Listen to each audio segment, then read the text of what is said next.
Assalamualaikum warahmatullahi wabarakatuh. Kami dari kelompok 2 akan mempresentasikan hasil diskusi kami mengenai materi distribusi frekuensi dan penyajian data.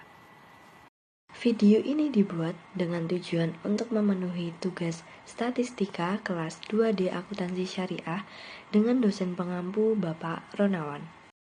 Sebelum kita lanjut untuk ke materinya, izinkan kami dari kelompok 2 memperkenalkan diri terlebih dahulu.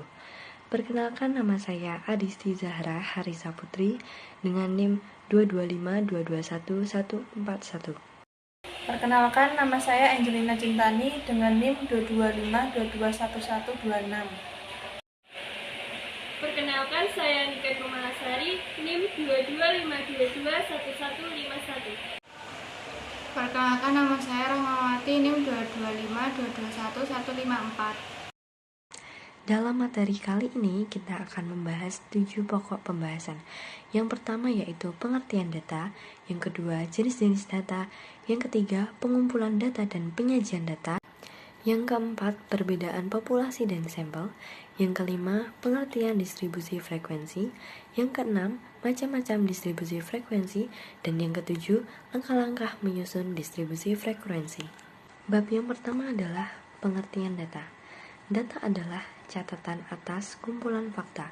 Dalam penggunaan sehari-hari, data berarti suatu pernyataan yang dapat diterima secara apa adanya. Pernyataan ini adalah hasil dari suatu pengukuran atau pengamatan suatu variabel yang bentuknya dapat berupa angka, kata-kata, maupun citra. Yang kedua yaitu jenis-jenis data.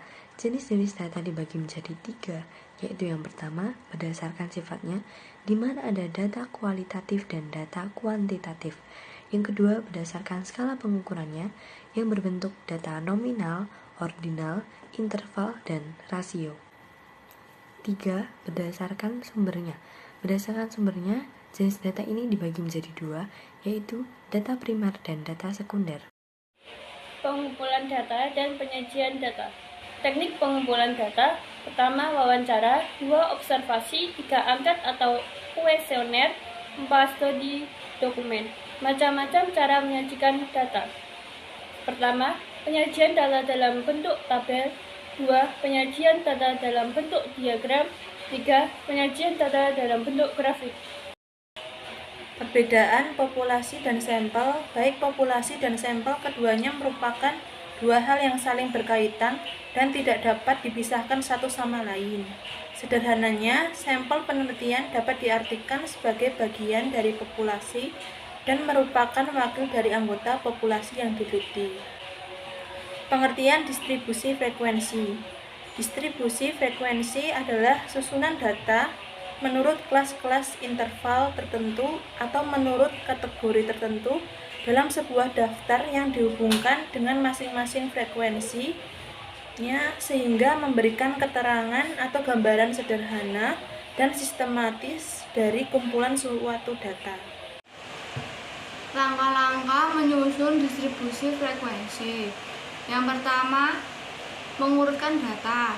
Yang kedua, menentukan range atau jangkauan dari data tersebut.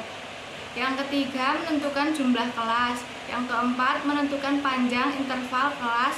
Yang kelima, menentukan tepi bawah dan tepi atas kelas. Yang terakhir, menentukan frekuensi dari setiap kelas. Macam-macam distribusi frekuensi. Pertama, distribusi frekuensi biasa. Kedua, distribusi frekuensi relatif. Ketiga, distribusi frekuensi kumulatif. Sekian dari kelompok 2. Terima kasih bagi kalian yang sudah menonton hingga akhir.